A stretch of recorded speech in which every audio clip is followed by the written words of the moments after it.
Pag-aralan talaga niya ang sitwasyon natin pati ang mundo. Si Police General ito, Isidro La Peña.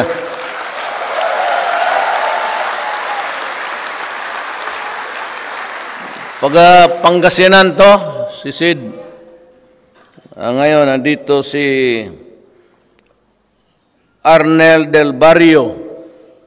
Wala dito. Ito yung ano natin, ano sa, kasi yung Pilipino, bigyan mo karabaw, gagamitin. Pagka-pista, puta na pista.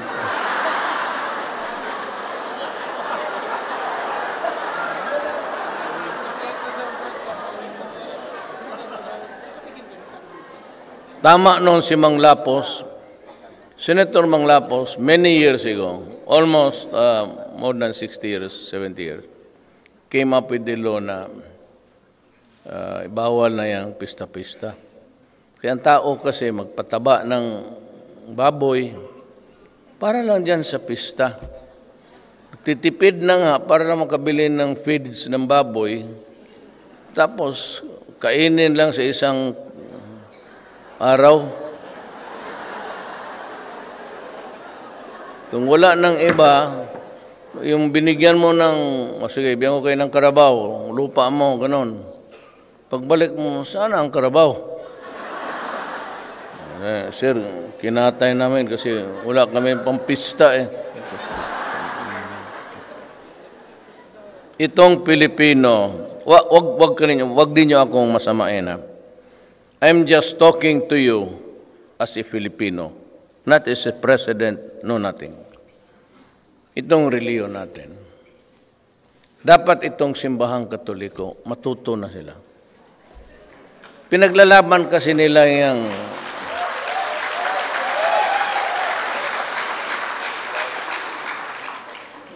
yung magsabi na magturo ang gobyerno, oh may kondon kung gusto mo, sabagay walang sarap yan. Parang kindiya na binalot mo, hindi mo tinanggal yung balot. Yung plastic lang kalaban mo. Totoo yan. Huwag na tayo magbulahan. Itong simbahan, they are resisting yung family planning. Libre na. Ako nagbibigay ako sa Davao noon. Libre talaga. Pati sino yung magpa-ligate, I give her 5,000. 5,000 ako. Tapos yung 2,000 bayad niya sa doktor. Madali lang, basta may galawin lang nila doon. Tapos yung 3,000, hindi mo siya makatrabaho, kanya na. Alam mo, yung mga kasulatan, I will not mention a particular manuscript, pero yung mga sulatan ng ganon, they were written by nomads almost 4,000 years ago. Hanggang ngayon, sinusunod na. Walang ginawa yung mga buang kung magsulot lang ano ang bawal, ng bawal, sige bawal. Puro bawal. Ngayon sabihin mo na natural lang sa kalendaryo. Kaya mabenta yung kalendaryo kasi diyan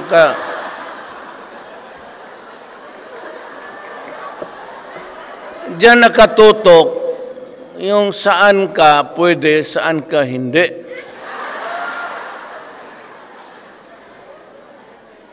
Mga Uyanggorin hardware na kalendaryong Philip mo.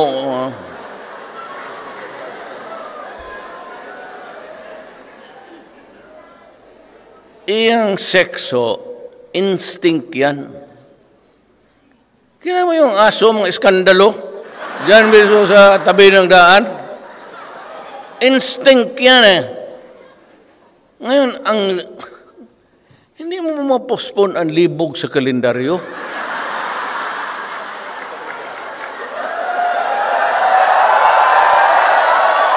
Todo. Ibig kong sabihin, bigyan ninyo ng panahon na isip. Yung things that are not good for us anymore, even on religious matters, bitawan ninyo yan. Walang naitulong. 110 million tayo. Kaya ako umiikot sa mga ibang bayan para lang may magnegosyo at ang mga tao makapagtrabaho. Kita mo kayo, lumalabas. Ang dream ko sa Pilipinas, hindi ko na maabot yan, pero umpisahan ko yan. In about 10 years, hindi na kayo lalabas. Pero huwag kayong masyadong paraming Pilipino. Kasi kung mga naka-6, 7, 8, ay anak ng putulin ko yung utin mo.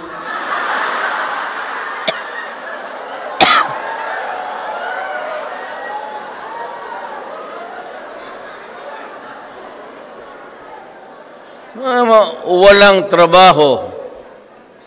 Anak mo, 6 po, hindi ng trabaho.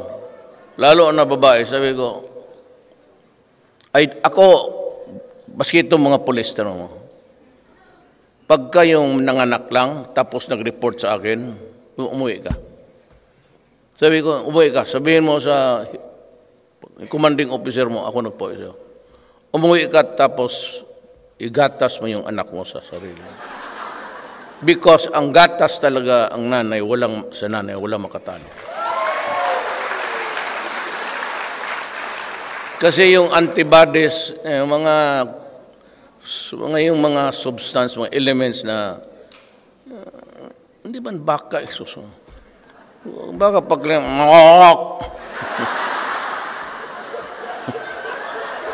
may panahon sa tulog ng mga anak ninyo, palakihan mo yung, baka eh. Buti ba yung anak mo na paski mali na, butang ina, tao yan. Totoo, yung bago ko, nasabi ko, umuwi ka. Yung security ko, nanganak lang 2 days after ko putang. Kaya lahat sa kaya sa Davao, tanongin mo ang taga Davao, meron doon sa Davao ang para sa bata. Kung ikaw nasa trabaho ka gobyerno, ibigay mo doon. May mga nurses, lahat, doktor. Kompleto yan, maraming kama. Tapos sa baba, laruan.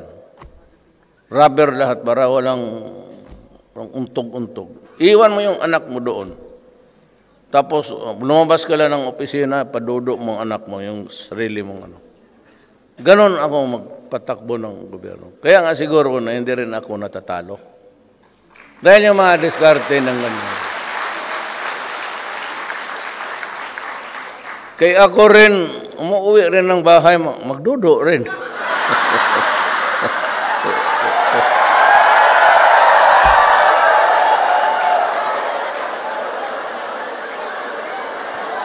Sus, bakit pa tayo magbulahan?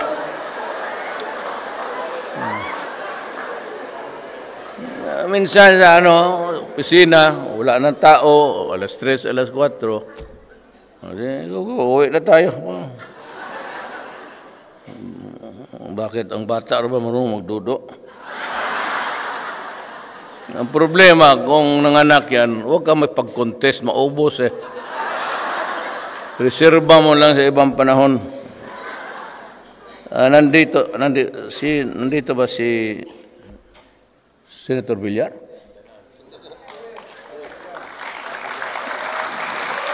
Sir. Sir, sorry talaga, sir.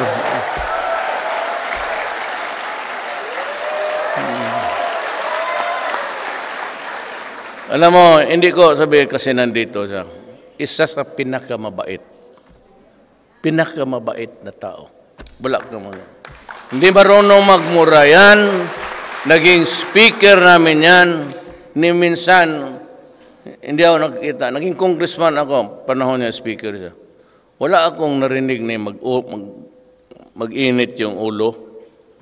Wala yan si Senator. Isa sa para sa akin na pwede ako magpakamatay sa kanya. Totoo. Kasi mabait eh. Yung Katerlianes, pwede ko siyang patayin kung may panahon. Ganun lang ang vibe kasi malaki ang respeto ko kay naging boss namin eh. Tapos minsan, punta kami ng Middle East. Hindi yung tulog mo sa ilang hours yan. Mga London, Heathrow kami. Galing kami ng Saudi Arabia. Long flight. So ano na lang ang posisyon namin. Ganon. Tulog yan ha. Tapos magising ka na bigla. Minsan nagkaharap kami. Yung hindi namin alam, pag gano'n ang posisyon mo, kasi hindi naman komportable yung upuan eh. Napa-atching ako.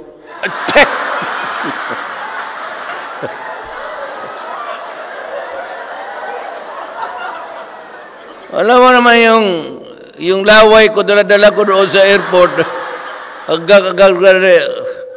Pagkuha si speaker, yung habol, tumalikod sa ko, sabi sir, sorry sir. Pero nasapot talaga, nakagano na.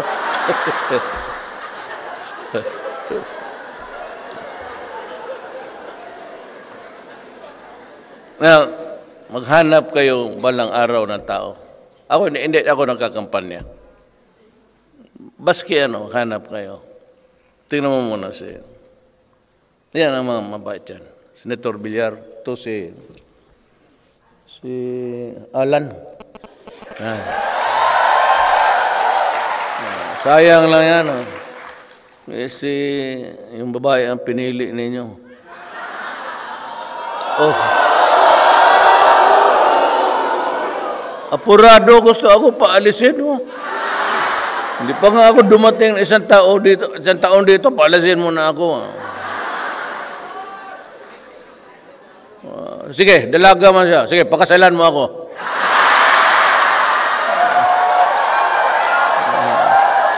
So, dalawa na tayo dito. At least hindi ako mawawalaan ng bulong na ako sa iyo.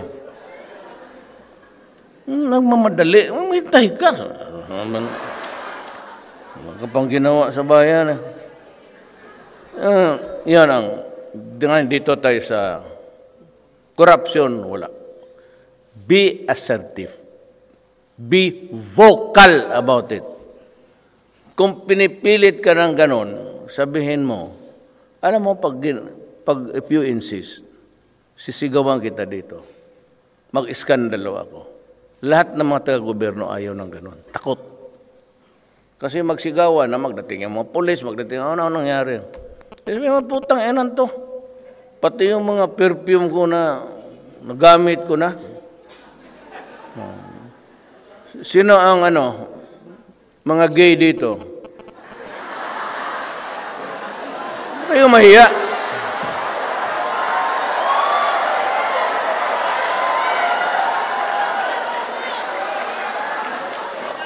Huwag kayong mahiya kasi bakla ako noon. Sige na.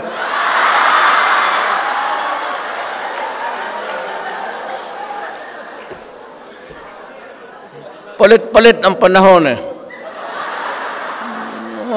Pero nung nakita ko na mas marami ang maganda, kawawa naman.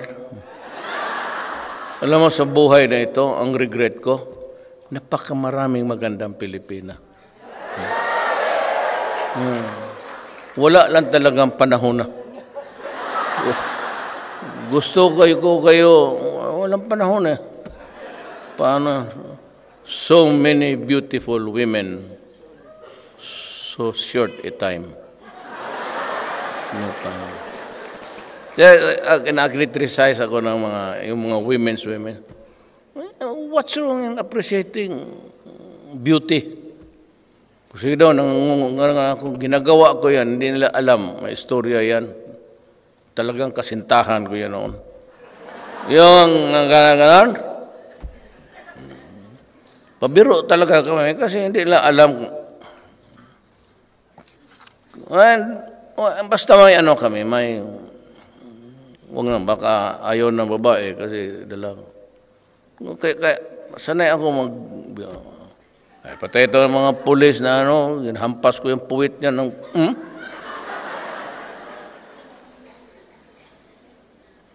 Ano yan eh?